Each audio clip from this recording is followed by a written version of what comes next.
Shularning dastidan restoran, kafelarda ham ayollar ko'payib ketdi. Abidga borsang ham, ujinga borsang ham 80% restoran, kafelar ayollar. Sababi mana shunaqa lattalar o'zi ishlamagandan keyin, yalqov bo'lgandan keyin, xotin ishlatib qo'ygandan keyin ayol kishining qo'liga pul tegsa, u sikkadi hammamizni. Ayol kishining qo'liga pul tegsa, itaradi hammamizni. Bo'ldi, pizes degani. Ayol ishladimi? Ayol sendan ko'p pul topdi, bo'lsa sen yutqazding. Bu hayotni yutqazding, ajrashib olaver, javob beraver. Skazka u hammasi, xotin qo'sh ho'kiz, bir bola ho'kiz, ola ho'kiz yo'q u. 40 yildan keyin bo'lishi mumkin, bir-birini tushunib, farzandli bo'lib ketgandan keyin, chiroyi ketib, anaqa bo'lgandan keyin yo'q. Ayolga bitta xo'jayin bo'ladi, erkak. Agar unga ishga kirgandan keyin ishxonada ham erkak bo'lsa, u ham unga buyruq bersa, bo'ldi, sen o'sha erkak emassan. U ham erkakda. U boradi ishxonaga, sen bilan solishtiradi. Vajohatli, chiroyli mashinada duxiyani oxiriga sepib, katta boshliq, hamma qo'rqib turadi boshliqdan.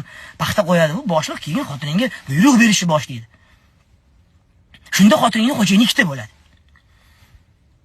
Shu lattalar ko'payib ketgandan keyin qisman, hammasi emas, qisman. Mana o'shancha restoran, kafelarda pul topgandan keyin ayollar bemalol gap, pap, bemalol vechirinka, uyda brat dot o'sha xotin erigan. Brat men kechroq boraman, qizlar bilan o'tirishim bor. Eram, ha, onasi men kunlarni yuvib qo'ydim.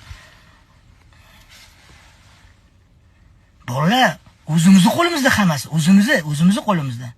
O'zimizni qo'limizda. Hech kimni to'nkamang. Biz duximiz yetgan hayotda yashayapmiz. Zo'rmisan? O'tkazib qo'y. 2 tami, 5 tami xotining, bittami? Bo'ldi, qil.